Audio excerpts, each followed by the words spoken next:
주일날 예배를 드리겠습니다. 성경 말씀은 빌립보서 4장 9절부터 12절의 말씀입니다. 유튜브나 영상으로 예배를 드리시는 분들은 일시 정지하고 빌립보서 4장 9절 공독해 드리겠습니다. 너희는 내게 배우고 받고 듣고 본 바를 행하라. 그리하면 평강의 하나님이 너희와 함께 계시리라. 내가 주 안에서 크게 기뻐함은 너희가 나를 생각하던 것이 이제 다시 싹이 남이니 너희가 또한 이를 위하여 생각은 하였으나 기회가 없습니다. 내가 궁핍함으로 말하는 것이 아니라 어떠한 형편에든지 나는 자족하기를 배웠노니 나는 비천에 처할 줄도 알고 풍부에 처할 줄도 알아. 모든 일 곧 배부름과 배고픔과 풍부와 궁핍에도 처할 줄 아는 일체의 비결을 배우노라. 내게 능력 주시는 자 안에서 내가 모든 것을 할 수 있느니라. 아멘.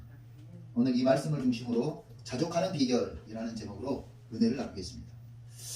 이 빌립보서의 원래 이름은 프로스 필리페시우스입니다. 프로스 필리페시우스. 다시 말하면 빌립보 사람들에게 그런 뜻이에요. 여기서 유래가 되어서 빌립보서가 되었습니다. 이 빌립보서의 주제는 주 안에서 누리는 기쁨. 주 안에서 누리는 기쁨. 빌립보 교회는 사도 바울이 2차 전도 여행 중에 성령의 강권적인 인도하심으로 도착했던 유럽에 개척한 첫 번째 가정교회였습니다. 가정교회. 그래서 개인 서신처럼 쓴 거예요. 보통 서신서들이 두 가지 형태가 있어요. 보통 서신서들이 두 가지 큰 맥을 이루는데 하나는 교리형으로 써요.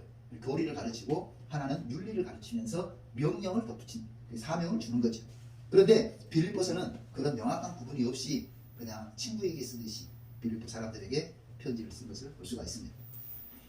이 빌립보서가 빌립보 지방이라고 하는 것을 우리가 좀 알아야 되는데, 빌립보 지방은 알렉산더 대왕이 부친 필립 2세가 BC 356년경에 정복하 했어요. 그리고 이 빌립보의 그 머나먼 길을 가서 정복한 이유가 뭐냐면 빌립보는 금광이 있었다는 거예요. 그래서 그 시대의 금광은 최고의 자산이죠. 그래서 그 금광을 기반으로 해서 헬라 제국이 건설되는 아주 뒷받침이 되는 지역이 빌립보 지역입니다. 그리고 빌립보는 위로는 대륙이 있고 아래로는 문화가 있어서 해상 무역도 발달된 지역입니다. 그러다 보니까 우리 제 고향 여수가 생각이 나는데 아래로는 바다, 위로는 대륙. 그렇습니다. 보통 그런 지역들이 풍요롭습니다. 그래서 제가 IMF 때 섬에 좀 있었는데, 진도, 섬도 아니죠. 뭐 다리가 이미 그때 당시 있어서. 그런데 이 진도의 특징이 뭐냐면은 부촌이라는 거예요. 제가요 진도에 딱 있는데 그 집 앞으로 이제 4학년짜리 아이가 대나무를 하나 들고 가는 거예요. 그리고 가서 한 시간이나 있으니까 거리가 저쪽에서 오는데 대나무는 어깨에다 메고 한쪽 손에는 고기가 3마리가 메어져 있어요. 이 아이가 오늘 가가지고 1시간 만에 고기 3마리를 잡아가지고 불쳐메고 오는 거예요. 그래서 이제 어느 날 고기 잡아서 또 오니까 내가 물어봤어요. 야 혜민아, 그 아이 이름이 혜민인데, 혜민아 고기 나한테 하나만 팔아라. 한 마리만 팔아라. 싫어요. 한 마리만 팔아라. 내가 1,000원 줄게. 내가 보니까 얘는 돈이 들어간 것도 없어요. 바닷가에 가가지고 땅 막 파가지고 그 갯벌에서 지렁이 나오는 걸로 해서 대나무 가지고, 낚싯대도 아니에요. 대나무 가지고 가서 3마리 4마리 이렇게 고기를 잡아가지고 더 이상 잡지도 않아요. 딱 그 정도만 잡으면 오는 거예요. 한 마리만 팔아라. 돈 줄게. 싫어요. 왜? 우리 할머니하고 먹을 거예요. 할머니하고 이제 혜민이하고 그 여동생 혜진이라고 하는 여동생이 있는데 이제 3명이 살아요. 부모님은 밑에서 사시고 안 판다는 거예요. 3명이서 한 마리씩 먹겠다는 거죠. 야, 다음에 4마리 잡으면 되잖아. 그래서 그때부터 한 마리씩 꼭 갈아라. 그래서 근데 IMF 때요 보니까 바닷가에 나가기만 하면 조개도 죽고 게 있어요. 게도 죽고 또 낚시해서 고기도 잡고 당일날로 먹을 거 있어요. 그런데 무태에 있는 사람들을 보니까 산을 이렇게 헤매고 다녀서 이제 나무를 캐요.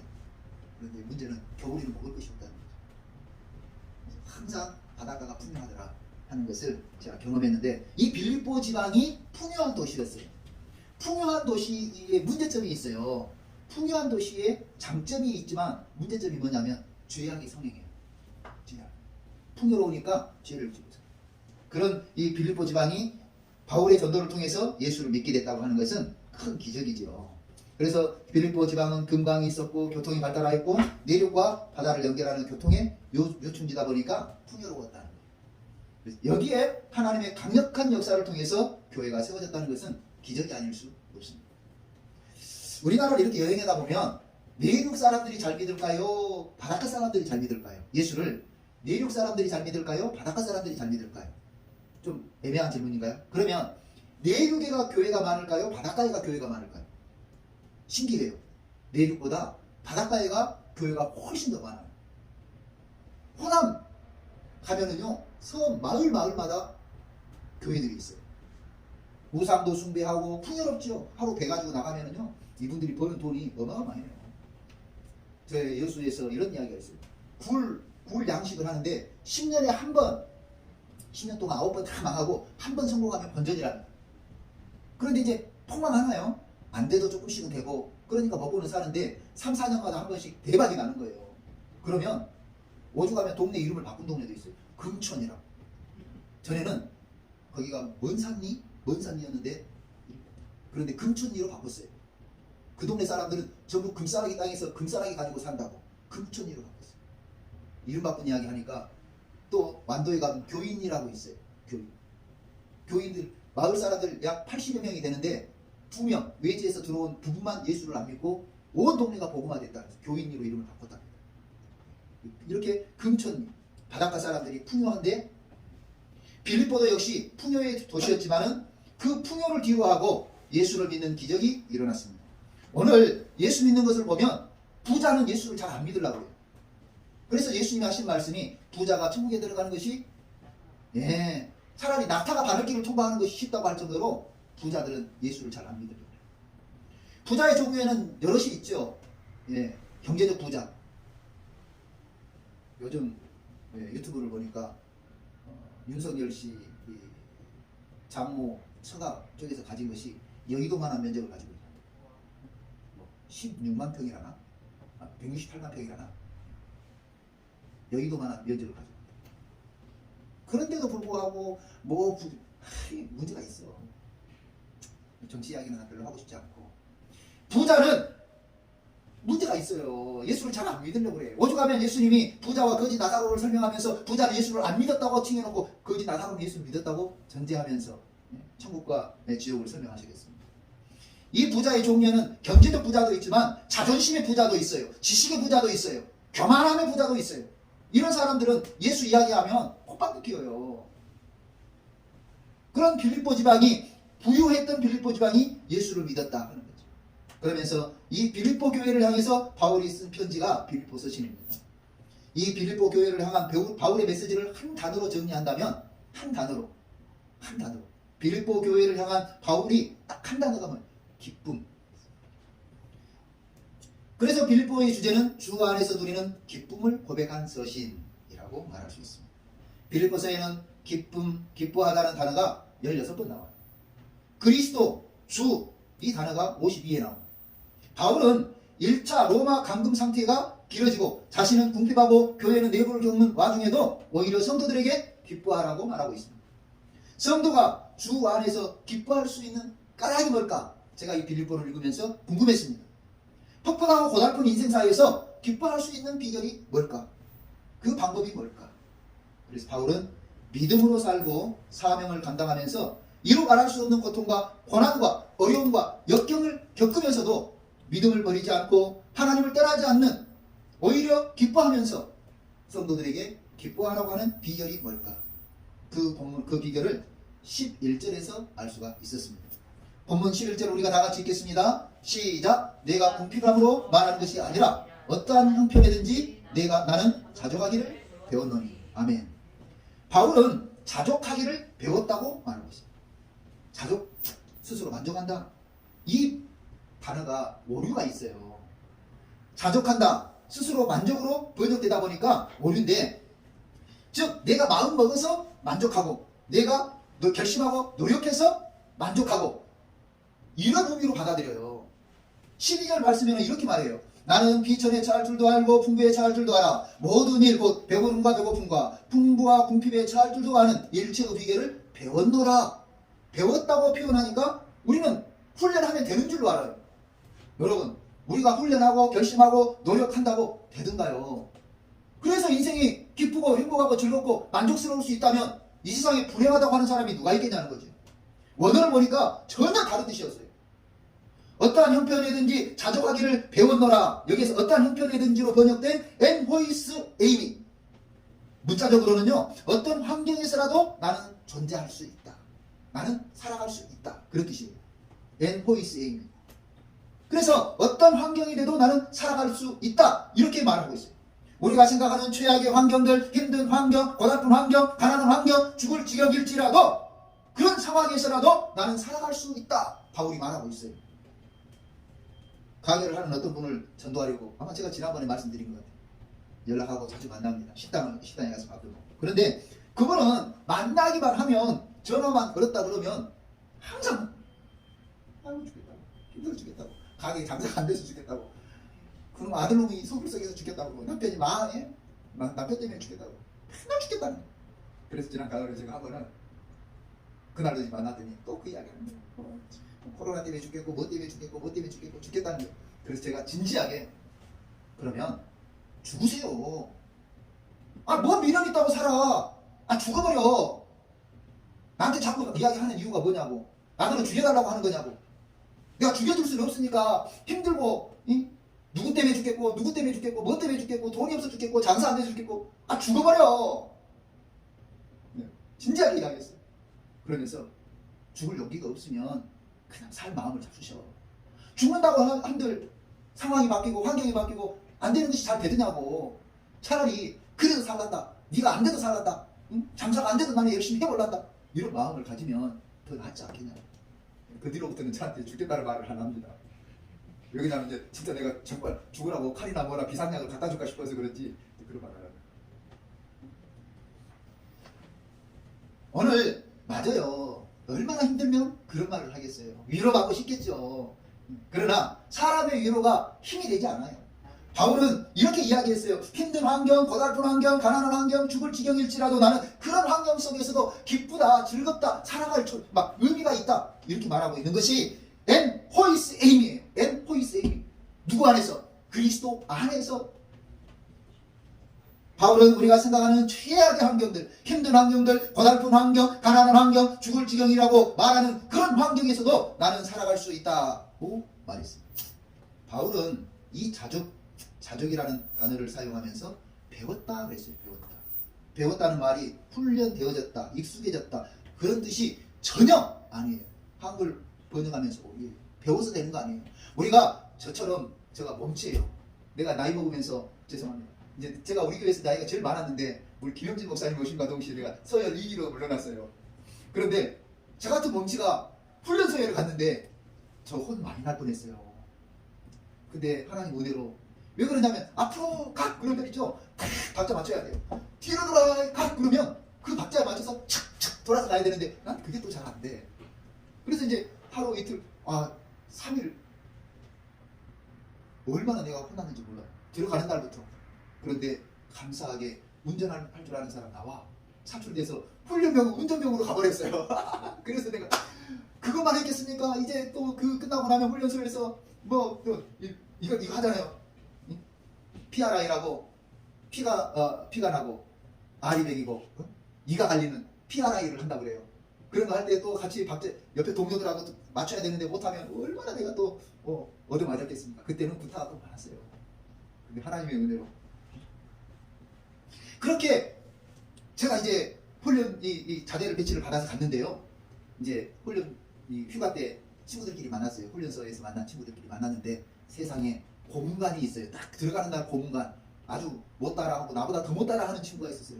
그 친구가 고문관인데 그 동기가요, 훈련을 통해서 아주 멋진 이등병이 됐다는 거예요.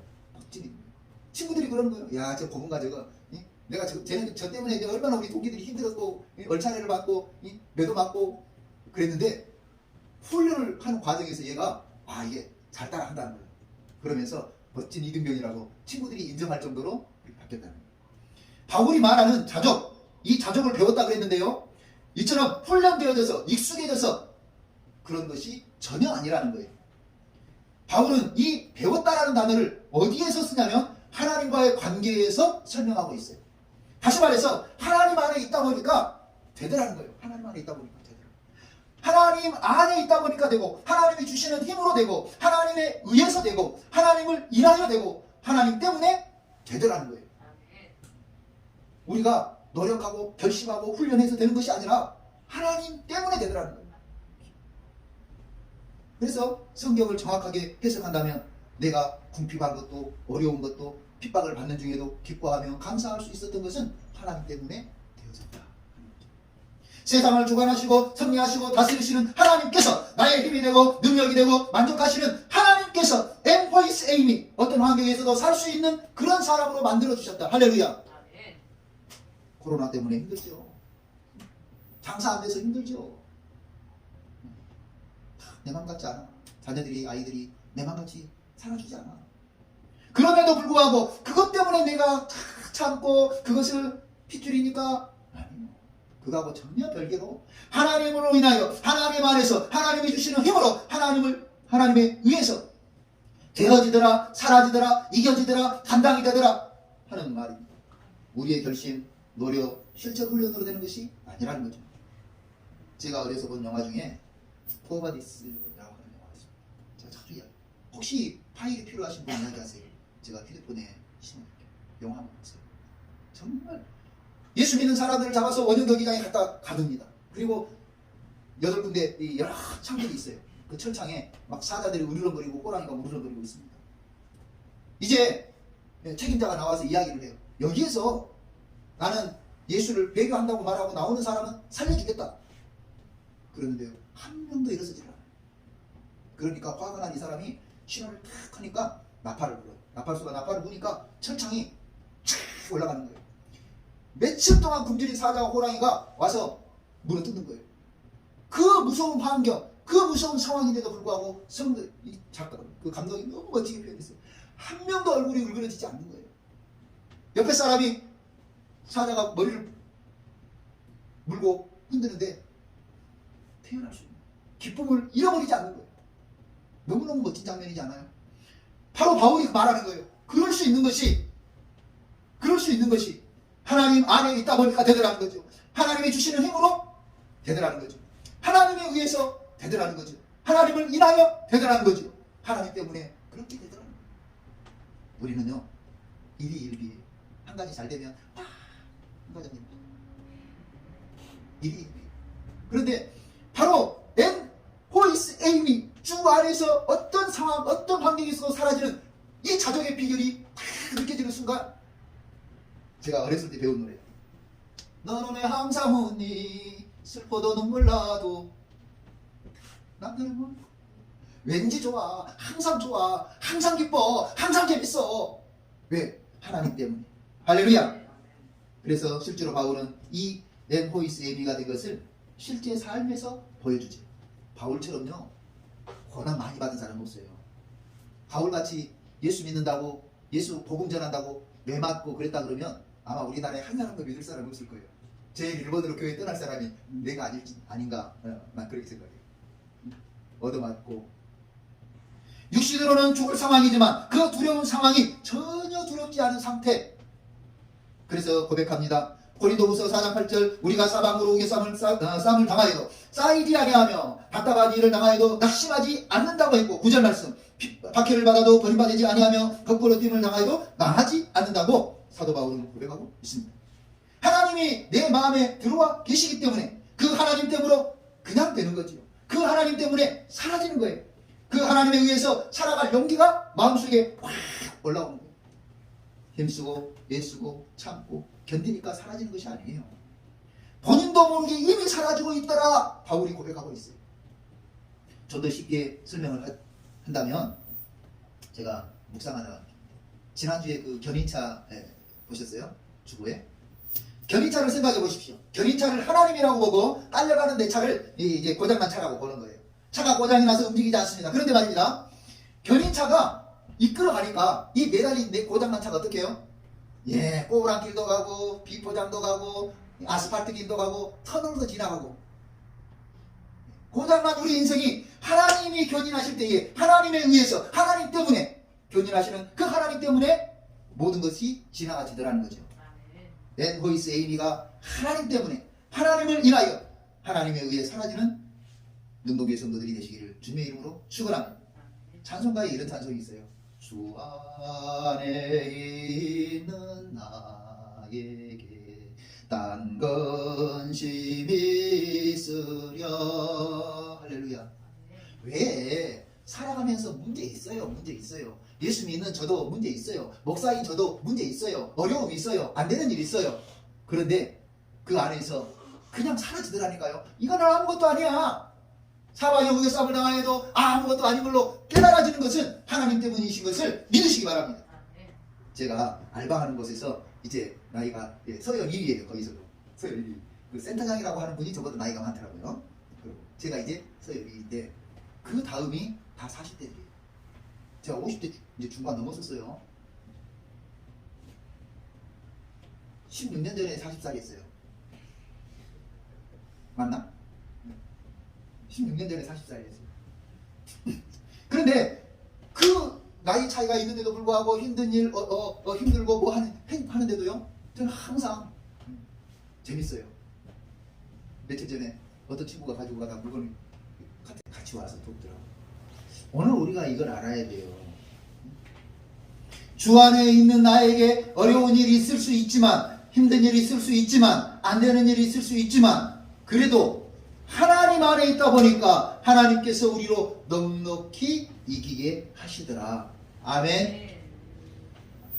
바울은 계속해서 하나님 때문에 하나님을 인하여 하나님에 의해 사라진 결과로 12절 나는 비천에 처할 줄도 알고 풍부에 처할 줄도 알아. 모든 일 곧 배부름과 배고픔과 풍부와 궁핍에도 처할 줄 아는 일체의 비결을 배웠노라. 그랬어요. 한마디로 말해서 바울은 이 모든 것이 되어지더라. 일체의 비결이라는 단어가 파스예요. 파스. 영어로 all, every 이렇게 번역을 했는데요. 여러분 패스라는 단어 아세요? 야 이거 좋아 안 좋아? 좋아. 패스. 패스. 이 단어에서 파생이 됐어요. 다시 말하면 모든 것이 온갖 것이 넘어가진 상태, 넘어가지는 것 이것이 파스예요. 일체의 비결이에요. 패스가 되는 삶, 그래서 기쁨이 넘치는 삶 얼마나 행복하겠어요. 우리 능동교회 성도들이 이런 삶이 되기를 주님의 이름으로 축원합니다. 그럼 하나님 안에서 하나님이 주시는 힘으로 하나님에 의해서 하나님 때문에 기쁨이 있다 보니까 어때요? 자 여기 보세요. 좀 마음이 기쁘고 즐겁고 행복하면 어때요? 누가 차가 하나 탁 치고 들어와도 아 왜 저렇게 운전해? 이러고 지나가. 근데 제가 며칠 전에 경험했어요. 저기 누구하고 통화하면서 신경이 탁 날카로워 있는데 누가 전화를 한 거예요. 그때는 어때요? 왜 그만해? 이 사람하게 왜 신경이 건드렸는데 이 사람이 패스가 안 되는 거야. 패스가 넘어가지지가 않아. 그래서 사소한 것인데도 집어서 이야기를 하면서 지적질을. 여러분 하나님이 주시는 은혜와 하나님이 주시는 힘으로 우리 마음에 기쁨과 감사가 넘칠 때 뭐가 돼요? 패스가 되는 거예요. 올, 에브리 모든 것에서 온갖 것이 다 넘어가지는 거예요. 그러므로 사도 바울이 매를 맞으면서도 넘어가졌어요. 감옥에 갇히면서도 넘어가졌어요. 궁핍한 중에서도 넘어가졌어요. 바울이 이처럼 넘어가요. 그 단어를 표현하면서 뭐라고 했어요? 나는 비천에 처할 줄도 알고 풍부에 처할 줄도 알아. 모든 일 곧 배부름과 배고픔과 풍부와 궁핍에도 처할 줄 아는 일체의 비결을 배우는. 이 번역을 잘못했어. 일체의 비결을 배워 훈련돼 갖고 되는 게 아니라니까. 결심하고 노력해서 되는 게 아니라 하나님으로 인해서. 그런데 가만히 생각해 봅시다. 그러면 우리는 왜 이렇게 예수를 믿는다고 믿는데 이런 일체의 비결이 팍 깨달아지는 것이 아닐까? 왜 안 깨달아지는 걸까? 네, 맞습니다. 그것은 죄 때문입니다. 하나님 안에서 하나님이 주시는 힘으로 하나님에 의해서 하나님 때문에 기쁨이 충만한 삶을 살고 싶은데 그 비결은 회개입니다. 회개. 우리 자신이 죄인이라는 사실을 숨기고 싶을 때가 있죠. 우리는 죄인이라고 말하면 불쾌하게 생각합니다. 그런데 말입니다. 가만히 생각해 보세요. 여기 그릇이 여러 개가 있다고 봐요. 여러 개의 그릇이 있는데 여러분 어떤 그릇에 담아 먹고 싶겠어요? 이쁘고 깨끗한 그릇, 못생기고 지저분한 그릇. 어떤 그릇이? 이왕이면 깨끗한 그릇에 담아 먹고 싶죠. 제가 과일을 먹을 참 좋아하는데 과일을 먹을 때 설거지 하기가 싫어요.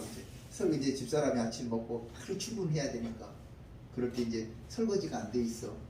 그러면 위에서 내려서 갔다가 과일 깎아 먹고 나도 출근하면 되는데 그것도 싫어요. 남자들이 참 게으르지요. 그러면 사과 하나, 칼 하나, 쟁반 하나 가지고 와서 그냥 깎아서 먹어요. 그래 이제 아이들이 먹으면 접시도 가지고 오고 이렇게 하는데 근데 접시를 잡을 때 어떻게 해요? 아주 깨끗한 그릇을 보고 깨끗하고 그 중에서 또 멋진 그릇이 있어요. 이쁜 그릇. 그게 아마 수입산인 것 같은데 가벼우면서도 아주 가벼우면서도 깨끗한 그릇. 마찬가지예요. 하나님께서 은혜를 담고 싶을 때, 하나님이 기쁨을 담고 싶을 때 어떤 마음에다 담고 싶겠냐고요. 어떤 마음에다. 하나님이 능력을 담고 싶을 때 어떤 마음에 담고 싶겠냐고요. 회개하지 않고 지저분한 마음, 세상의 욕심으로, 자만심으로, 교만함으로, 죄악으로 가득 찬 마음과 늘 나는 부족한 죄인이라고 고백하면서 그래도 하나님 믿음으로 살려고 발버둥키는 이 사람과 어떤 마음에 하나님이 은혜를 담고 능력을 담고 기쁨을 담을 수 있겠냐고요. 사람들은 생각해요. 왜 하나님은 내 기도를 들어주지 않으시는 걸까? 그분들에게 우리 집에 와서 좀 생활하라고 했으면 좋겠어요. 아이들이 있어요. 아이들이 다 있는데 우리 막둥이가 제일 부자야. 왜 막둥이가 부자인가 내가 봤더니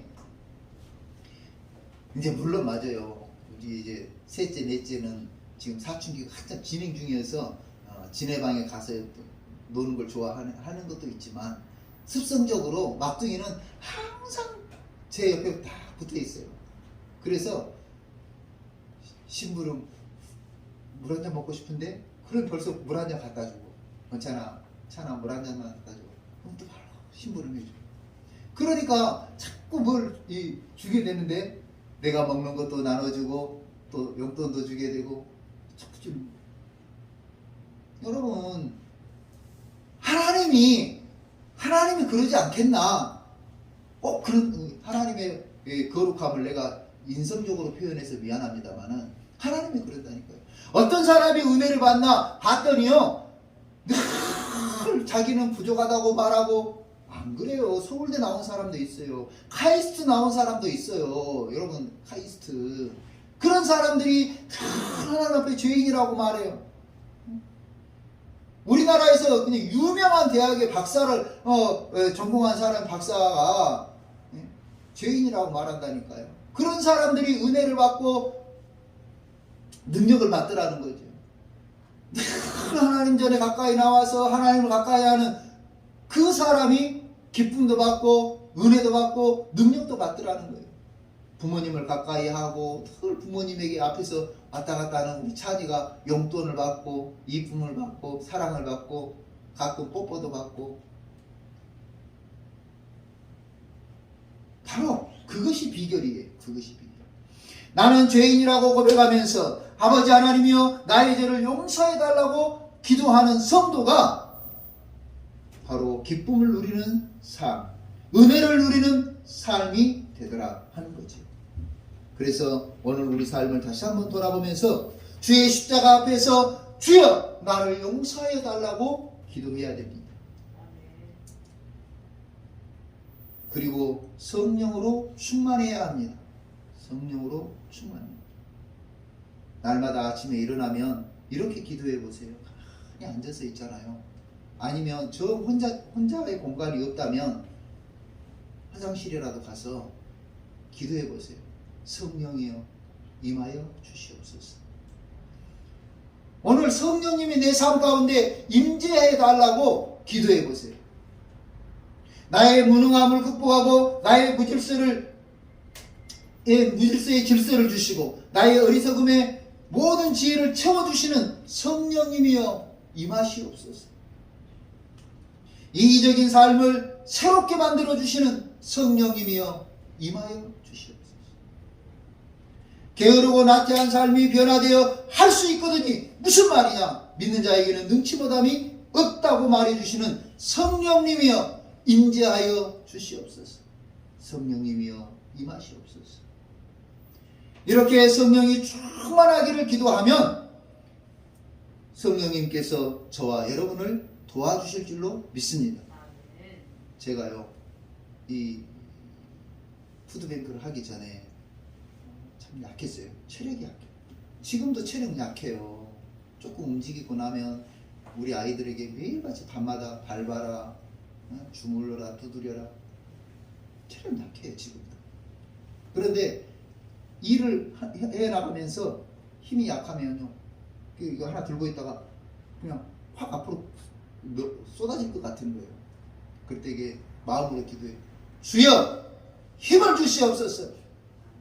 그냥 버티고 서서 주여 도와주세요 기도해요. 그러면은요 새로 일 시작하는 것 같이 막 힘이 생기는 거예요. 여러분 꼭 회개하고 성령으로 충만하시기를 주님의 이름으로 축원합니다. 그러면 성령님께서 힘을 주시고 능력도 주시고 은혜도 주시고 기쁨도 주시고 감사도 주시고 인생이 행복하게 하신 줄로 믿습니다. 사람들이 제 얼굴이 변했다고 말합니다. 목사 되기 전과 목사 된 후에 많이 바뀌었습니다. 그리고 목사 되고 나서와 또 어느 시점에 제가 은혜를 경험했다고 말했잖아요. 그때와 또 달라졌어요. 많이 편해졌다고. 그런데 그때 성령님께서 내 안에서 충만히 역사하실 때 내가 그처럼 놀랍게 바뀐 것을 감사합니다. 오늘 사랑하는 성도 여러분, 오늘 바울이 이 고백하는 신앙이 우리 신앙이 될 수 있기를 바랍니다. 그래서 하나님 안에 있다 보니까 하나님이 주시는 힘으로 하나님에 의해서 하나님을 인하여 하나님 때문에 감사해요. 하나님 때문에 기뻐요. 하나님 때문에 사라져요. 하나님 때문에 감당이 돼요. 하나님 때문에 행복해요. 말할 수 있는 저와 여러분, 우리 능동교회 성도들이 다 되시기를 주님의 이름으로 축원합니다. 기도하겠습니다. 고마우신 하나님 아버지 감사합니다. 천지를 창조하시고 인생을 창조하신 하나님께서 오늘 우리 성도들에게 함께하여 주셔서 저들이 회개하는 마음을 갖게 하시고 회개를 통해서 알고 지은 죄 모르고 지은 죄 낱낱이 주님 앞에 용서받고 날마다 하나님께서 임하시는 성령의 충만함을 통하여 믿음과 소망과 사랑이 넘치게 하시고 기쁨과 감사가 넘치는 은혜의 삶이 되게 하여 주옵소서. 거룩하신 하나님 아버지, 바울 사도처럼 항상 기뻐하며 살 수 있는 성숙하고 성장된 우리 믿음의 성도들이 되게 하여 주시고 하나님 앞에서 은혜를 감당하며 기쁨으로 살아드리는 우리 성도들 되게 임재하여 주시옵소서. 성령이 늘 강건적으로 충만하게 임재하셔서 우리 성도들이 새 힘을 얻어 살아가는 데 부족함이 없도록 도와주옵소서. 예수님의 이름으로 기도하옵나이다.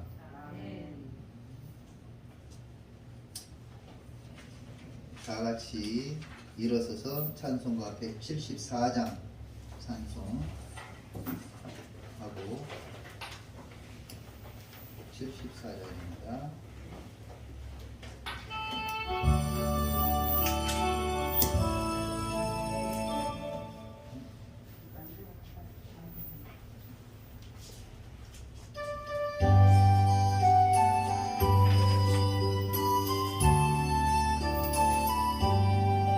불길 같은 초성령 간구하는 우리에게 지금 강림하셔서 영광 보여주소서.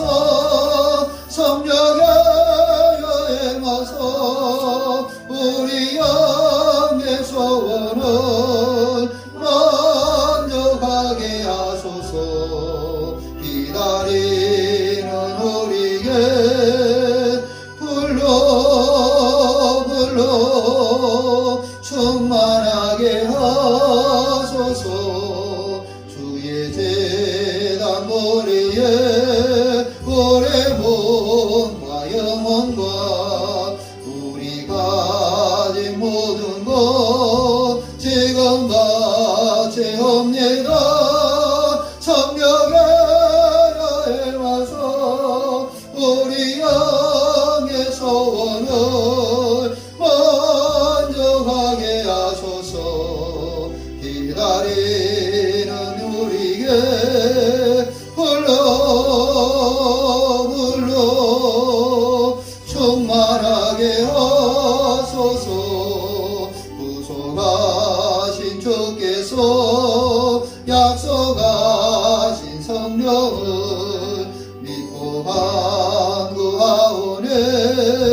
지금 내려주소서. 성령의 여행하서 우리 영의 소원을 만족하게 하소서. 기다리는 우리에게 불러 충만하게 하소서.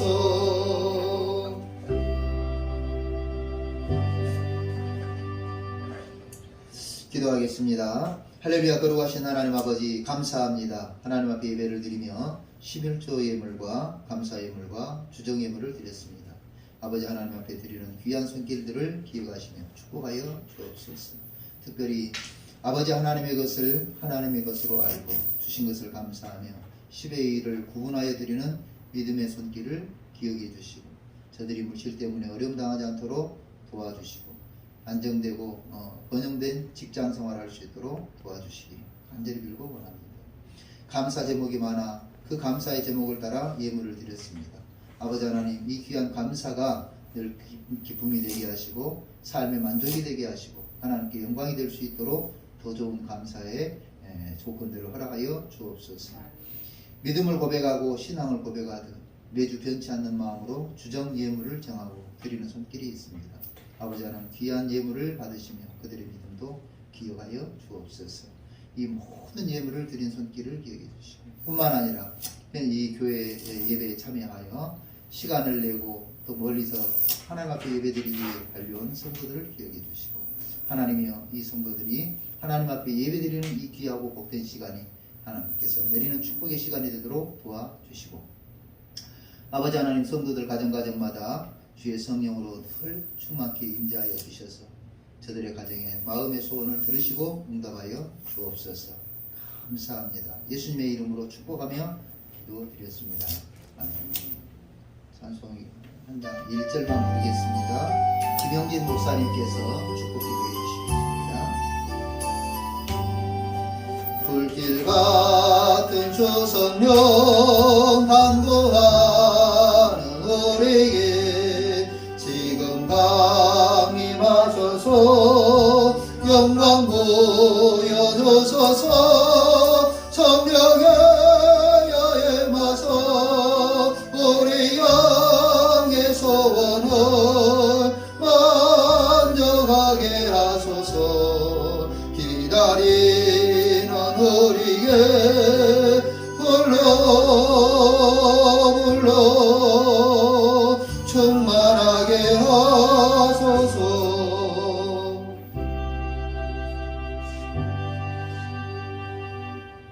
이제는 우리 주 예수 그리스도의 은혜와 우리 하나님의 놀라우신 사랑과 성령님의 교통교제 기름 부으심의 역사가 회개하며 성령 충만하여 기쁨의 근원 되시는 주 예수 그리스도의 기쁨과 행복과 만족과 그리고 기쁨과 만족과 놀라운 능력을 체험하기를 원하는 우리 능동교회와 능동교회 성도들과 이 나라 이 민족 가운데 지금부터 영원까지 함께 계실지어다. 아멘. 아멘.